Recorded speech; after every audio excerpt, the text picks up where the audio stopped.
Bonjour, bonsoir, bandeko bandaka ngai na Congo Milolo ngai papa FTM. Lelo tozali dimanche 26 août. Boyebi kaka événement oyo te koleka mikolo nyonso tu. Ndenge balongoli Jean-Pierre Bemba na course ya élection présidentielle. Bon, lelo naza kosala ka analyse ya mwa muke. Parce que na batu nyonso tu oyo ba écarté ou ba invalidé ba candidature na bango. En tout cas naloba pona ma peuple congolais mutu oyo yo azalaki ko incarner espoir ya la plupart ba congolais naloba ezalaki Jean-Pierre Bemba. Mais tozonga mwa muke tosala mwa analyse mwa muke parce que makambo ya mboka na biso RDC tant mosusu tocomprendre yango te ou bien biso batu biso congolais peuple tozali bazoba ou bien tomonaka oyo bango bamonaka te toyebi te. Tolobaka mille fois que élection ezali triqué d'avance mais opposant moko ayokelaka biso te. Nalobi bien opposant moko ayokelaka peuple congolais te. Ava bokende kopesa ba 100 000 na bino boyebaki ke machine à voter ezali kaka, boyebaki ke ba prisonnier politique bazali,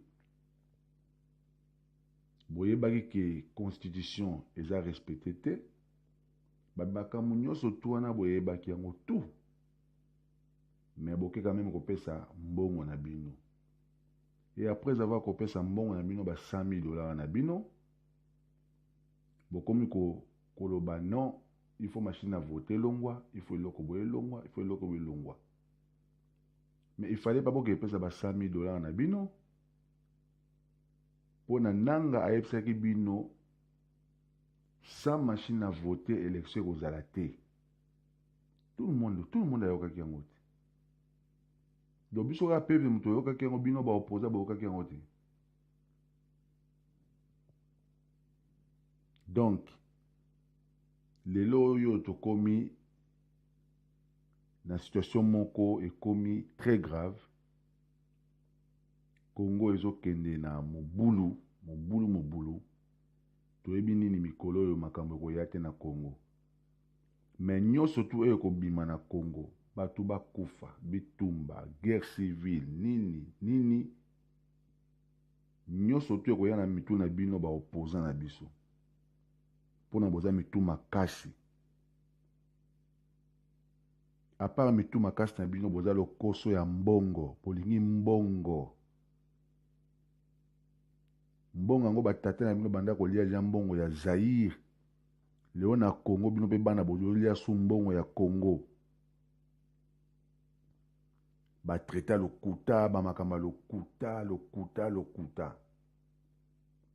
Mais un jour peuple wana akolamuka akosa justice na ye. Nayoki Bemba basali bakoti recours tokoyeba mikolo koya soki akozonga na kati ya course yango upa tokoyeba. En tout cas bandeko na ngai bosaboye na site ya site bana mboka bana ya Congo tozanga poto lobelaka makambo ya mboka. Ba prisonnier politique pe ya minene baza na kati ya prison. Ba activiste baza na kati ya prison. Opposition bozala bloc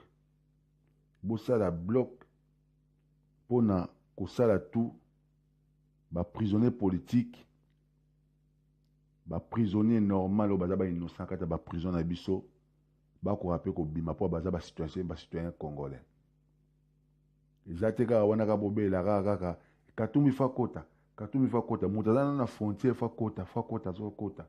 Et bon bato baza sur place na RDC. Ba batute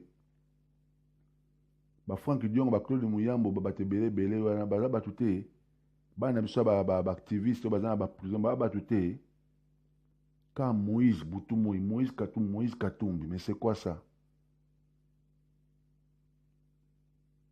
Boluka élection, boke une élection, botika ba vantir na bino. Na tiki bino. Au revoir. Congo Milolo.